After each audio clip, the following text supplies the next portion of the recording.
Ve efendim Türkiye'nin en büyük eğlence ve tema parklarından birisi olan The Land of Legends'tan bir kez daha selamlar. The Land of Legends'ta daha önce bir YouTube videosu hazırlamıştım. Ama şimdi 2022 yılı geldi ve ben videomu güncellemek üzere bir kez daha buradayım. Sizlere tekrar elimden geldiği kadar özet bir şekilde The Land of Legends tatiliniz için fikir ve renkleri paylaşmaya çalışacağım. Şimdi şu anda bulunduğumuz yer The Land of Legends tema parkının aslında tam kalbi diyebileceğimiz bir nokta. Öncelikle ben size parkı özetlemek istiyorum. Burada 3 farklı deneyim alanı var. Bir tanesi arkamda gördüğümüz alışveriş alanı, yani shopping area dediğimiz bölüm. Burada bir kanal var ve bu kanal boyunca size biraz Amsterdam'ı anımsatabilir. Kanal boyunca dükkanlar ve mağazalar var ve bu alan tüm misafirlerin girişine açık. Herhangi bir ücret ödemeden bu alana giriş yapabiliyorsunuz ve tabii dışarıdan gelen misafirlerde, otelde kalan misafirlerde, park için gelen misafirlerde bu alanı kullanabiliyor, alışveriş yapabiliyor, kafeteryalardan ve restoranlardan faydalanabiliyorlar. İkinci bölüm tema parkı, yani arkamdaki The Land of Legends bölümü. Oradan girmek için 2 tane şartımız var. Bir tanesi, eğer otelde konaklamıyorsanız giriş ücreti ödemeniz gerekiyor, bilet almanız gerekiyor. Ama eğer otelde konaklıyorsanız ücretsiz olarak giriş yapabiliyorsunuz. Birazdan oradan bahsedeceğim. Üçüncü bölüm ise, bu arada dönerken The Land of Legends'ın simgesel kulesini de arkamda görüyorsunuz. Üçüncü bölüm ise arkamdaki Dragon Gate, yani yine otelin hani kalbi demiştim ya bölüm için. Bütün büyünün başladığı yer. Dragon Gate'in arkasında yer alan The Land of Legends Kingdom Hotel. Bu otelin en büyük özelliği, otelde kalan çocuklar kendilerini cennette hissedecekler. Çünkü onlar için inanılmaz güzel rengarenk alanlar var. Otelde kalan misafirler aynı zamanda şu anda artık karşımda bulunan tema parka hiçbir ücret ödemeden girebiliyorlar ve içerideki aktivitelerden ücretsiz olarak faydalanabiliyorlar. Çok büyük bir kısmından. Bazı aktiviteler ücretli. Onu rezervasyon aşamasında konsept isteyerek alabilirsiniz. Şimdi zannediyorum özetleyebilmiş olduk. Burası 3 ayrı bölümden oluşmakta. Bir otel kısmı, bir alışveriş merkezi kısmı, bir de tema parkı, aktivitelerin bulunduğu eğlence parkı bölümü. Siz bölgede başka bir otelde kalıyorsanız dahi bu alana giriş yapabileceğinizi bir kez daha hatırlatıyorum. Akşamları burada çok güzel şovlar ve The Land of Legends'ın o muhteşem karakterleri, efsanevi karakterlerini yaptığı dans figürlerini izleyebilirsiniz. Geçit törenlerini izleyebilirsiniz. Şimdi isterseniz önce otelden başlayalım. Şöyle bir The Land of Legends Kingdom Otel'in özelliklerinden bahsedelim. Bir örnek oda görelim. Ondan sonra turumuza devam edelim. Akabinde de tekrar çıkış yaparak parka geçeceğim ve oradaki aktivitelerle ilgili sizlere bilgi vermeye çalışacağım. Otelden başlıyoruz. Buyurun. Merhaba. Efendim The Land of Legends Kingdom Otel'e hoş geldiniz. Şimdi burası size az önce bahsettiğim devasa deneyim alanının otel bölümü. Yani odalar bu blokta ve burası resepsiyon alanı. Genellikle otellere girdiğiniz zaman lokumlarla, çikolatalarla karşılaşırsınız ya. Buraya çocuklarınızla geldiğiniz zaman böyle rengarenk şekerlemelerle karşılanıyorsunuz.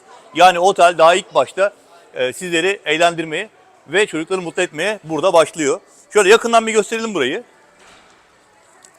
Kimler seviyor? İstediğiniz kadar alabilirsiniz.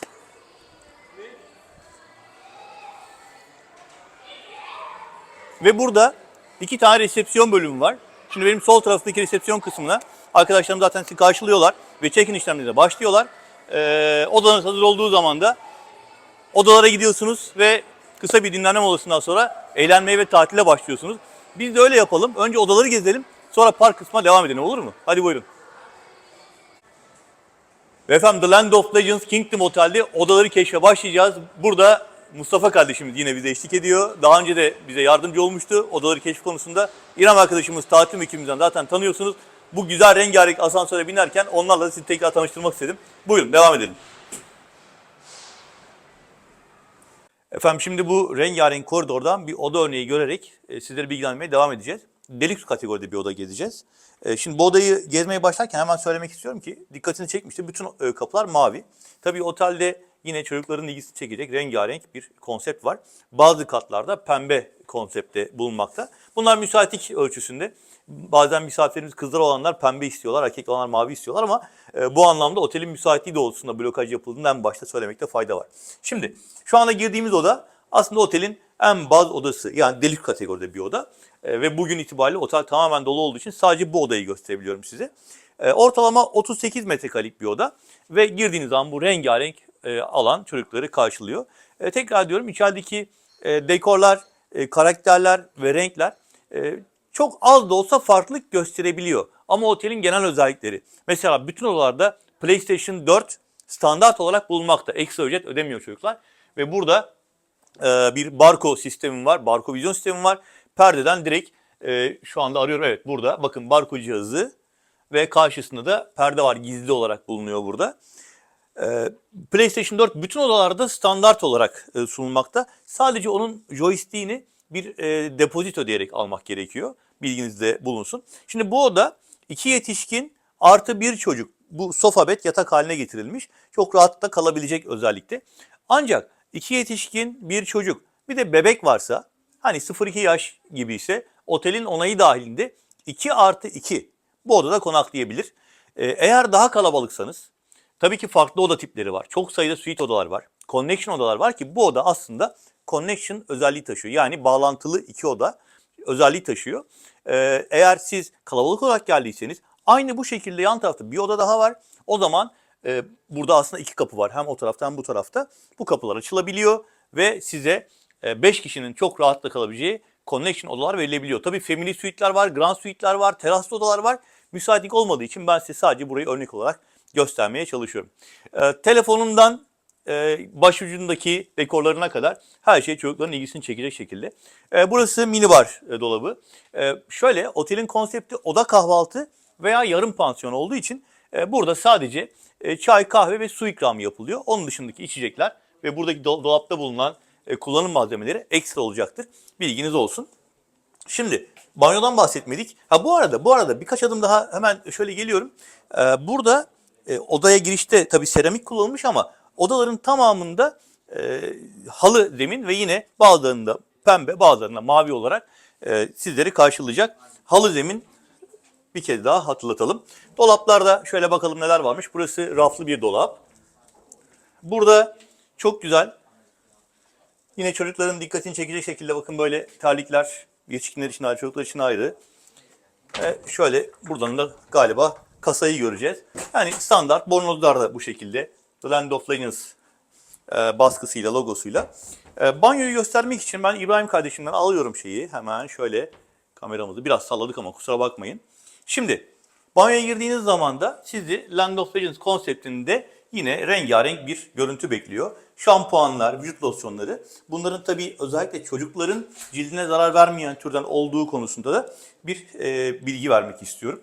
Yine çocukların lavaboya rahat yetişebilmeleri açısından şöyle bir basamak var. Onun üstüne çıkarak lavaboyu daha kolay bir şekilde kullanabiliyorlar. Bu tarafta gayet güzel bir duş bölümü var. Bakın bu şekilde kapanıp açılabiliyor. Şöyle gösterelim. Bu tarafta da tabii ki klozet bölümü var. Böyle şöyle gösterdikten sonra artık yavaş yavaş buradan çıkacağız. Bütün odalarda balkon olduğunu söylemiş miydim? Bütün odalarda balkon var. Ancak suitlerde, grand suitlerde özellikle teraslı balkonlarda, teraslı odalarda mevcut. Şu şekilde açtığınızda bakın karşıda çok da güzel bir görüntü sizleri bekliyor. The Land of Legends'ın kulesi, simgesel kulesi bu odanın hemen karşısında. Umarım beğenmişsinizdir. Eğer bu görüntüleri beğendiyseniz ve The Land of Legends'ta bir tatil planlıyorsanız rezervasyonunuz için lütfen tatil ekibine ulaşmayı ihmal etmeyiniz. Bizler rezervasyonunuzu memnuniyetle bekliyor olacağız. Efendim, odaları keşfettikten sonra şimdi yavaş yavaş dış alanları gezmeye başlayacağız ama önce zemin kattaki devasa çocuk kulübünü göstermek istiyorum size.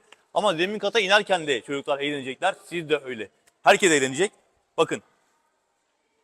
Buradaki ekran, siz aşağı inerken İbrahim kardeşimle bize onu Halloween yaptı. Beni de cadı şapkası giydirdi. Hani buradan eğlenerek aşağı doğru devam ediyoruz. Çocuk kulübüne doğru ilerliyorum. Ve efendim şu anda The Land of Legends Kingdom Otel'in otel binasının zemin katındayız. Ve burası dev bir çocuk kulübü. Buraya geldiğiniz zaman tabii rengarenk oyuncaklar ama daha da önemlisi merdivene iner inmez buradaki Xbox dikkatini çekecek. Tabii ki ücretsiz. Buradaki aktivitelerin, elektronik oyuncakların tamamı ücretsiz. Sadece arkamdaki bar konsept gereği. Burada tabii alkolsüz içecekler var çocuklar için. Onlar ekstra olarak ücretlendirilecektir. Bilginiz olsun. Şimdi burada kısa bir tur yaparak bu rengarenk dünyayı size göstermek istiyorum. Çocukların yaş grubuyla ilgili bir sınırlandırma yok. Yani bütün çocuklar burayı kullanabilirler. Ama eğer bebeklerse ebeveynleri eşliğinde kullanmalarına fayda olacaktır. Kısa kısa görüntülerle otelin zemin katındaki bu rengarenk alanı sizlere göstermek istiyorum.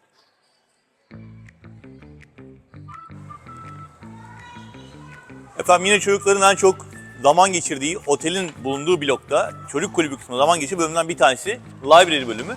Burada aslında çocukları biraz daha böyle kitap ortamına alıştırmak amacıyla bir simülasyon yapılmış diyebiliriz. Ama en keyifli, en eğlenceli noktalardan bir tanesi de buradaki ekran. Şöyle bir şey var. Mesela burada boyama sayfaları var. Ve çocuklar tabii ki bu balıkları istedikleri renge boyayabiliyorlar. Şöyle bir tane örnek göstereyim. Çok teşekkür ederim. Ben deneyimi de size göstermek istiyorum ki tam olarak ifade edeyim. Bakın mesela böyle bir boyama sayfası ve biz balığı kırmızıya boyuyoruz. Hızlı bir şekilde boyamaya çalışıyorum. Çocuklar da geldiği zaman hani böyle bir benim kızlarım olsaydı bunu rengarenk yaparlardı. Ben hızlıca şöyle size göstereyim, bir kırmızı yaptım ve buraya koydum. Şimdi tekrar geri çekildim. Birkaç saniye bekliyoruz. Şu anda algılayacak.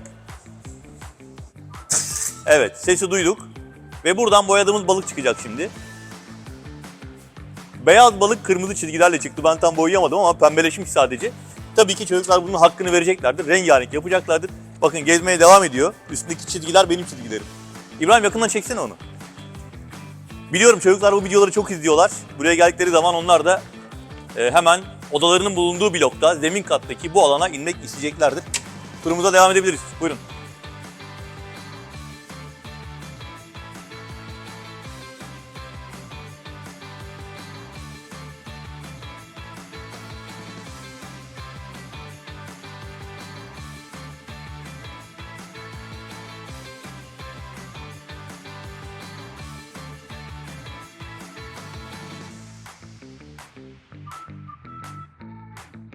Efendim şimdi otelin zemin katındaki büyük çocuk kulübünden bir başka alanı göstermek istiyorum size. Burası da PlayStation odalarının olduğu bölüm.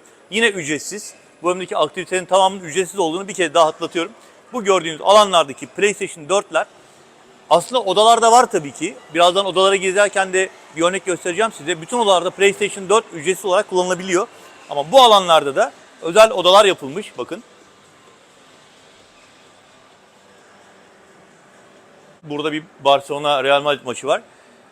Ve çocuklar ücretsiz olarak burayı kullanabiliyorlar. Tabii yetişkinler de kullanabiliyorlar. Bütün aktivitelerin ücretsiz olduğunu bir kez daha hatırlatıyorum. Şimdi buradan yavaş yavaş yukarı çıkacağız ve turumuza devam edeceğiz. Tabii ki şimdi hep çocuklardan bahsediyoruz ama yine The Kingdom Otel bölümündeki çok önemli bir bölümü aktarmak istiyorum size. Özellikle kış aylarına geldiyseniz Anjana Spa vazgeçilmez keyif noktalarından bir tanesi olacaktır. Hem kapalı havuz, hem fitness center hem de masaj odaları var. Otel dolu olduğu için her yerini gösteremeyebilirim. Mümkün olduğu kadar çok görüntüyle bu önemli noktayı da sizlere aktarmak istiyorum. Tabii ki ücretsiz olarak kullanabiliyorsunuz. Masaj ve bakım üniteleri hariç. Yani masaj veya bakım paketi alırsanız da ekstra ödüyoruz. Ama onun dışında kapalı havuz, fitness center bölümlerini ücretsiz kullanabiliyorsunuz. Buyurun beraber keşfedelim.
Evet, burada tabii spa merkezinin olmazsa olmazlarından bir bölümü de kapalı havuz alanı. Genellikle sömestr tatilinde ve kış aylarında The Land of Legends'a gelen misafirlerimiz soruyorlar. Ben de kapalı havuzu göstermeden geçmek istemedim. Böyle güzel bir ambiyansı var spa merkezinin. Hamamı, saunayı gösterdik. Kapalı havuzu da videomuza ekleyelim isterseniz. Hemen İbrahim kardeşim, misafirler var ama onları rahatsız etmeden şu yan taraftan çekebiliriz zannediyorum. Gel.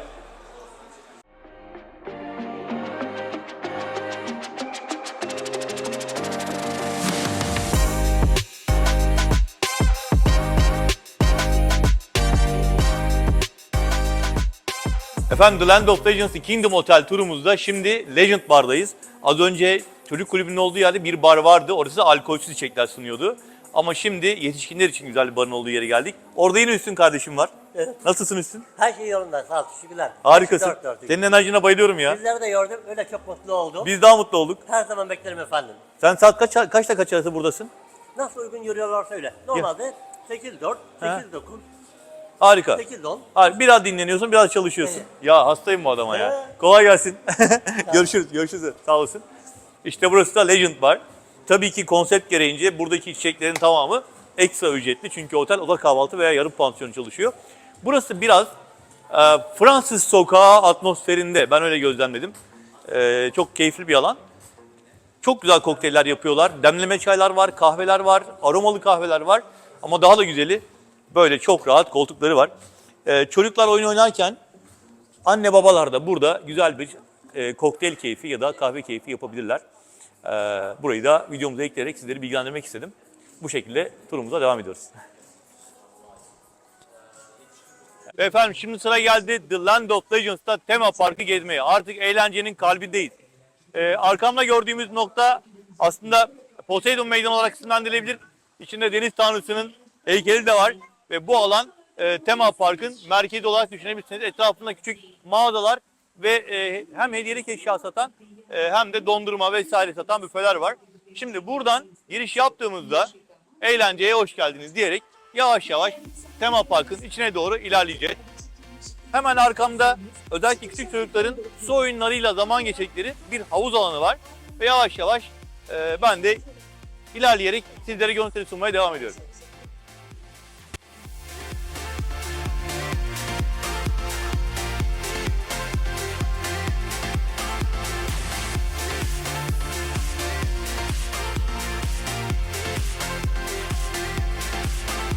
Şimdi efendim burada biz Poseidon Meydanı'ndan parka girdik demiştim. Önce su eğlencelerinin yani kaydıraklı havuzların olduğu bölümleri gezeceğiz. Şu anda o tarafa doğru gidiyorum ama bir bilgi daha vermek istiyorum. Hani bazen karıştırılıyor. Otelin konsepti zaten kahvaltı ve akşam yemeği dahil veya sadece kahvaltı dahil eğlence parkındaki bu gördüğümüz yiyecek içecek dükkanlarının tamamı ekstradır. Bilginiz olsun. Yani normal satış yapan marketler veya mağazalardır. Hani onu bir kez daha atlatayım ben size. Şimdi kaydıraktan olduğu tarafa doğru devam ediyorum. Efendim su parkını gezmeye başladık. Su parkı deyince aslında biraz haksızlık ettiğimi düşünüyorum. Çünkü burada o kadar farklı su oyunları var ki yani sadece çocuklar için değil hem yetişkinler için hem de adrenalin sevenler için farklı büyüklüklerde kaydıraklar var. Şimdi biz en dik olanlarına geldik. Her ne kadar örnek sadece çocuklar için değil. Şimdi şöyle her ne kadar güneş tersten gelse de zannediyorum az önce drone görüntülerini de eklemiştim. Buradaki kaydırakların ne kadar dik olduğunu görebiliyorsunuz. İçinde böyle bir kapsül içine binerek aşağı kayılan kaydıraklardan biraz daha az dik olanlara kadar birçok seçenek var. Ben çok konuşmayayım ya. Görüntüler bence her şeyi anlatıyor. İbrahim bir yaklaşalım abim.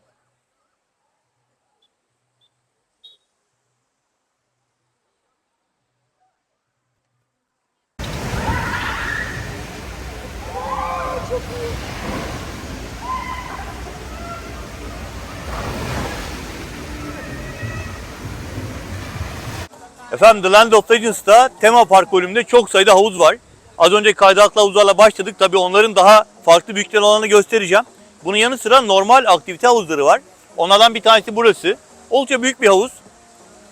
Aslında The Land of Legends'a gelen misafirlerimiz en çok dalga havuzunu merak ediyorlar. Şimdi oraya da gideceğiz. Ama bu bölümde aktivite havuzunun ortasında çok güzel bir sonsuzluk havuzu var. Şu arkamızda hemen İbrahim göstersin. Siyah bölümde. Şimdi orayı karşıdan göstereceğim. O bölümde deniz suyu kullanılıyor. Bu bölümde de bazı bölümler boyu geçiyor. O yüzden can kurtaran arkadaşlar var. Hani yaş gruplarına göre çocukların can yeleği kullanması gerekebiliyor. Ona göre uyarıyorlar. Ve sürekli gözetim halinde zaten bütün havuzlar ve bütün kaydıraklar. Yani güvenlik konusunda çok ciddi bir çalışma var. Ciddi de bir ekip var. Bütün havuzlarda birkaç tane arkadaş havuzları gözlemliyor, kaydırakları gözlemliyor. Yine karşıda bir tane bar var. Ekstra ücretli olduğunu bir kez daha atlatalım. Ve bu havuzun etrafında dolaşacağım. Dalga havuzuna doğru turuma devam edeceğim. Efendim az önce görüntü eklediğimiz aktivite havuzunun diğer tarafındayız. Hani tuzlu havuz demiştim ya, şu ortadaki bölümden bahsediyorum. Ön tarafı camlı olunca bazen güzel böyle fotoğraf çekmek için de güzel bir nokta oluyor. Ama esas ben size bu yapay kayalıklar içindeki jacuzzileri göstermek istiyorum. Burası da gayet keyifli. 1, 2, 3 tane jacuzzi var. Bir de karşıda var. Toplam 4 tane jacuzzi var. Jacuzzi sevenler için de gayet güzel bir ortam.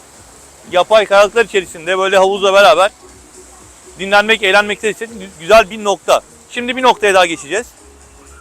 Efendim yine çok eğlenceli bir görüntü göstermek istedim size. Aslında biraz tembelliği sevenler için Tembel Nehir. Şimdi burada aktivite havuzunun hemen yanı başındayız. İkişer veya tek kişilik botlarla oldukça geniş bir alanda eğlenerek gezinti yapabiliyorsunuz. Tabii ki bu da ücretsiz bir aktivite. Yakından gösterelim İbrahim kardeşim.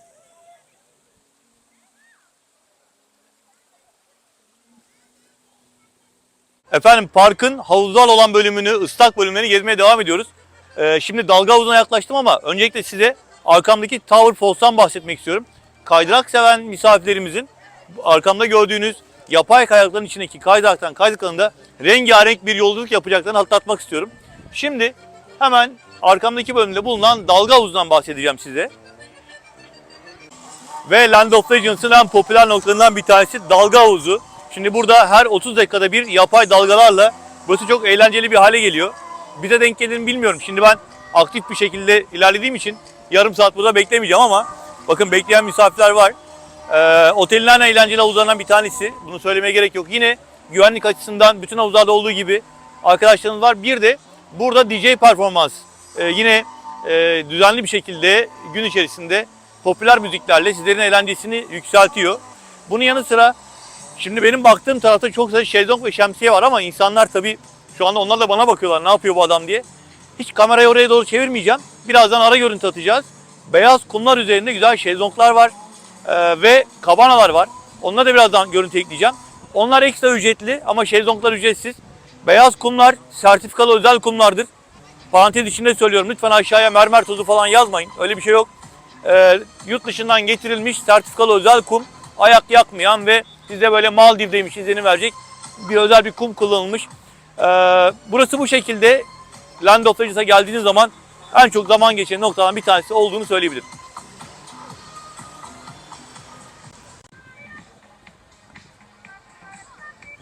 Dalga havuzunun hemen arkasındaki tropik bar. Burası çok keyifli bir bar. Ama tekrar ediyorum ekstra ücret karşılığı içeceklerinizi alabiliyorsunuz. Aklınızda bulunsun. Ama dalga havuzundayken bir şey içmek istediğinizde en yakın nokta işte bu keyifli barı kullanabilirsiniz. Efendim Land of Legends'taki Aqua Park alanlarından bir diğeri Aqua Tower. Burası bir kaydırak kulesi ve daha çok biraz daha küçük çocuklar için ebeveynlere eşliğinde zaman geçirdikleri bölüm. Şöyle yakından kısaca gösterelim.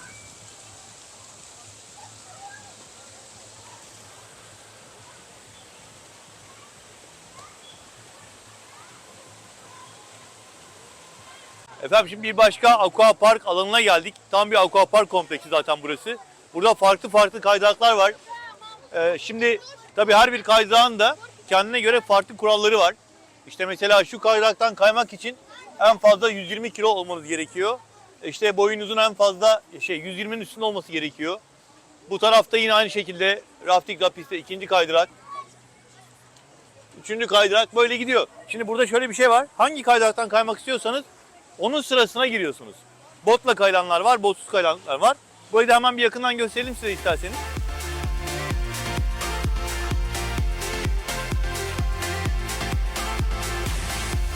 Efendim şimdi The Land of Legends'ta su oyunlarının olduğu bölümleri hemen hemen bitirdik. Aqua parkları, kaydırakları, havuzları, dalga havuzunu gösterdik. Ve hatırlarsanız bu bölümü hemen karşıdan, Poseidon'un olduğu yerden başlamıştık gezmeye. Şimdi artık parkın diğer bölümüne geçeceğiz. Roller coaster'ların olduğu yere geçeceğiz. Başa ile Kocaeli'nin olduğu yere geçeceğiz. Ama eğer acıklıysanız size çok popüler bir yeme içme noktası göstereceğim. Burada pizza, makarna, salata, hamburger tarzı yiyecekler sunuluyor. Şöyle kısaca bir görüntü verelim. Ama bu alanın da tabii ki ekstra olduğunu bir kez daha hatırlatıyorum. Tercihinize göre burada hızlı bir şekilde fast food menüleri alabilir ve eğlencenize devam edebilirsiniz. Efendim ben su parklarını bitirdik gidiyoruz dedim ama çok önemli bir yeri unuttum. Daha küçük kaydırakların bulunduğu bir alan var. 3 ve 8 yaş arası çocukların daha böyle güvenli bir şekilde ebeveynlere eşliğinde zaman geçirdikleri alan işte burası. Bu arada ben bir şey söylemek istiyorum. Burası yani The Land of Legends özellikle su oyunları anlamında dünyanın en önde gelen su parklarından bir tanesi. Global bir değerlendirme şirketi diyelim olan IAPA'nın sıralamasında 2018 yılından beri 2022'ye kadar her yıl birinci seçiliyor. Yani su oyunları anlamında oldukça zengin bir su parkı olduğunu tekrar hatırlatmak istiyorum. Burayı da şöyle size bir görüntüye ekleyelim ve turumuza devam edelim. Efendim şimdi eğlencenin formatını değiştiriyoruz. Aqua parklar, havuzlar bitti. Bir başka yöne gidiyoruz. Bu yönde neler var? Öncelikle Hyper Coaster en çok dikkatimi çekecek noktadan bir tanesi. Typhoon Coaster var. Bir başka adrenalin yüksek aktivite Galeon var. Çocuklar için rengarenk bir dünya Maşa ile Kocaayı'nın köyü var. Yani hepsini tek tek saymayalım. Şöyle bir keşfe başlayalım isterseniz. Bakalım görüntüleri siz de beğenecek misiniz? Ve efendim Macera Park'ın tam kalbindeyiz şu anda. Etraftan çığlıklar geliyor, eğlence sesleri geliyor. Adrenaline karşı kahkaha sesleri geliyor. Ve biz de şu anda eğlence merkezinin, Macera Park'ın merkezindeyiz. Saat Kulesi'nin hemen yanındayız. Önce Typhoon Coaster'la başlayacağız. Burada biraz Disneyland atmosferini hissediyorsunuz. Disneyland'a giden misafirler için böyle bir çağrışım olacaktır. Güzel müzisyenler eşliğinde başladık. İbrahim kardeşim onu gösterecek bize. Güney Amerikalı müzisyenler size eşlik edecek. Saat Kulesi'nin yanından Typhoon Coaster'dan biz de görüntü vermeye başlıyoruz.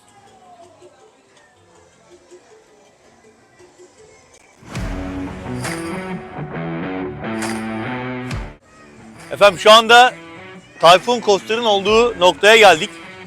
Misafirler gördüğünüz gibi yukarı çıktılar. Tam 42 metre ve 86 kilometre hızla böyle fırlatılıyorlar.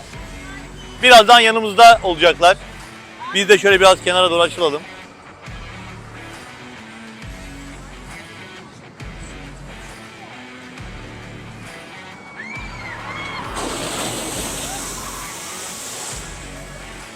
Evet, işte böyle.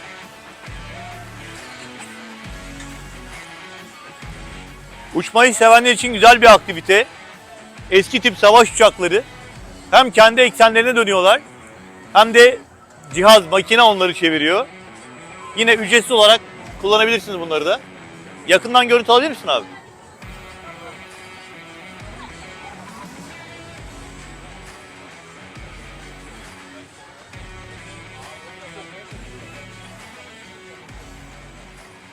Efendim The Land of Legends'ta Macera Park'ta turumuz devam ediyor. Şimdi Hyper Coaster'a doğru devam ediyoruz.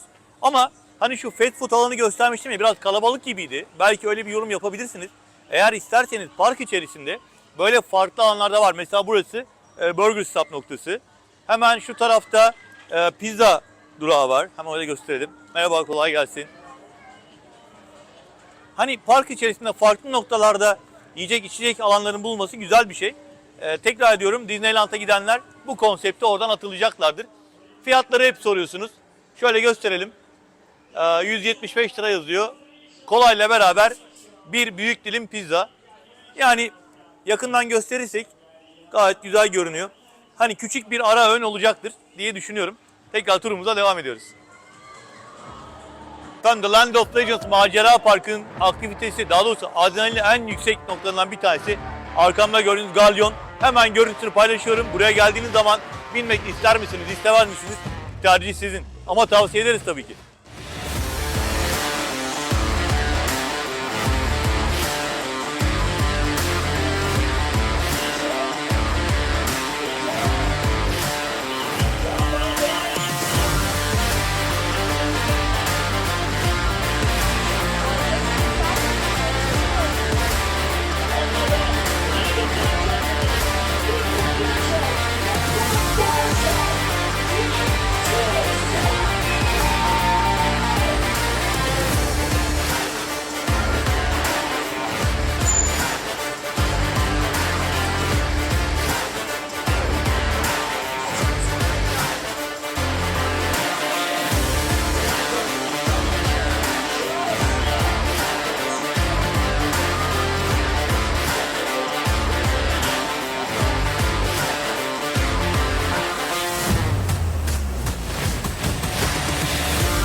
Burayı İbrahim çekti ama ıslanan ben oldum. Neyse. Video için ara sıra böyle şeylere de katlanacağız. Yapacak bir şey yok.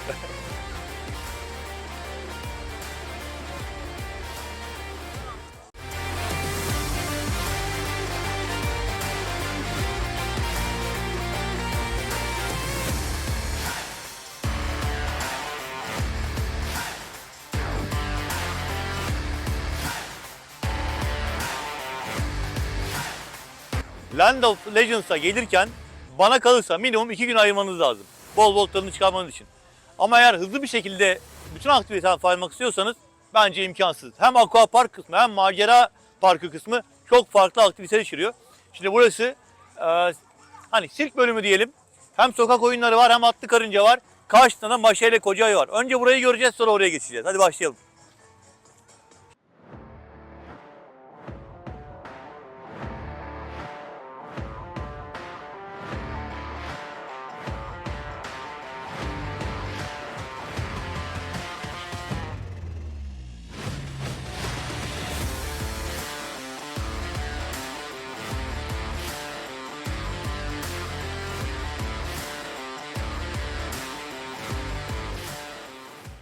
Şimdi Maşa ve Kocaeli seven çocuklar için aslında parkın en heyecan verici yerine geldik. Burada hem Kocaeli'nin evi var, bir house var. Aynı zamanda onların yaşadığı köyün içerisinde botla gezinti yapacağınız 8 dakikalık bir deneyim var. Her ikisini size göstereceğiz ve videonun bu kısmı biraz uzun olacak. Ama Maşa ve Kocaeli gerçekten çocukların çok ilgi çeken bir bölüm. Onlar için çok görüntü alacağım. Bu arada tabii çocuklar da bu videoyu izlerken zannediyorum beğeni ve abone tuşlarına basmayı unutmazlar. Onlar için Maşa ve Kocaeli'nin köyünü görüntülemeye başlıyoruz. Buyurun.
Nominal.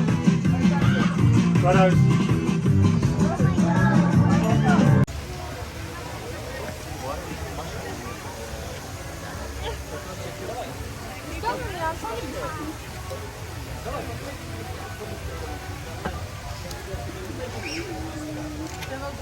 Can da tavşanı kucağına.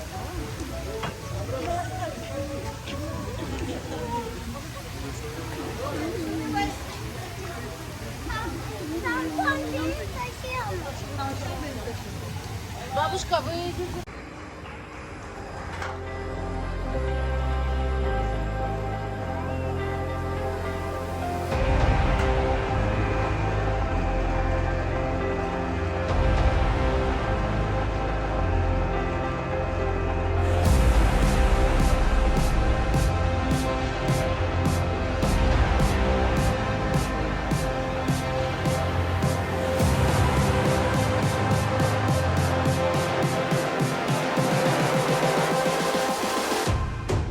Close your eyes.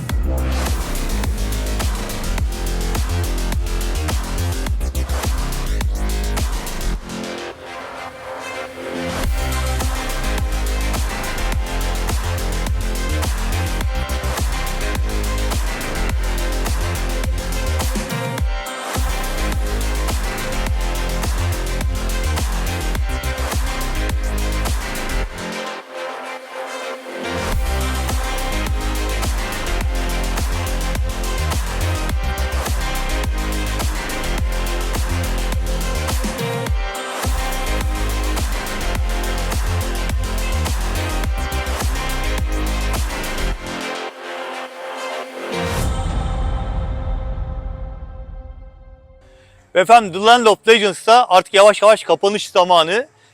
Aktivite parkı kapanıyor. Hem su parkları hem de macera parkı yarın hazırlık amacıyla saat 5.30'da genel olarak kapanıyor. Tabii ki sezona göre bu kapanış saatleri değişebiliyor. Şimdi son olarak ben arkamdaki alandan bahsetmek istiyorum. Bu simgesel kuleleri de önümüze alarak. Şimdi burada bir güneşlenme alanı var. Yine beyaz kumlarla hazırlanmış özel bir alan. Onun ön tarafında da akvaryumlar var. Bu akvaryumlar farklı özelliklere sahip. İçinde yunuslar olan, İçinde köpek balıkları olan, vatozlar olan, renkli tropikal balıklar olan farklı akvaryumlar var. Ve bunlarda farklı aktiviteler de yapılıyor. Yani bazılarında yunuslarla beraber yüzebilme imkanı mevcut tabii belli kurallar içerisinde. Yine tropikal balıkların olduğu akvaryumda veya köpek balıklarının olduğu akvaryumda bir yürüyüş, dalgıç elbisesiyle küçük bir yürüyüş yapma imkanınız var. Bunları bugün görüntüleyemedik, zaman yetmedi. Ama sizlerin bu tip meraklarınız varsa geldiğinizde bu tip farklı ve özel bir deneyimi de The Land of Legends'ta yaşayabileceğinizi, tabii ki bunun için ekstra ücret ödemeniz gerektiğini hatırlatmak istiyorum. Bu videomuzda buraya kadar hem The Land of Legends'ta The Kingdom Oteli, hem alışveriş merkezindeki görüntüleri, hem de macera parkı ve su parkındaki görüntüleri sizlere anlatmış olduk. Umarım videoyu beğenmişsinizdir. Eğer benim bu çalışmam sizlerin tatil değerlendirmede katkı sağladıysa lütfen öncelikle rezervasyonun için bizlere, yani tatil ekibine ulaşmayı ihmal etmeyiniz. Bu en önemli ricam sizden.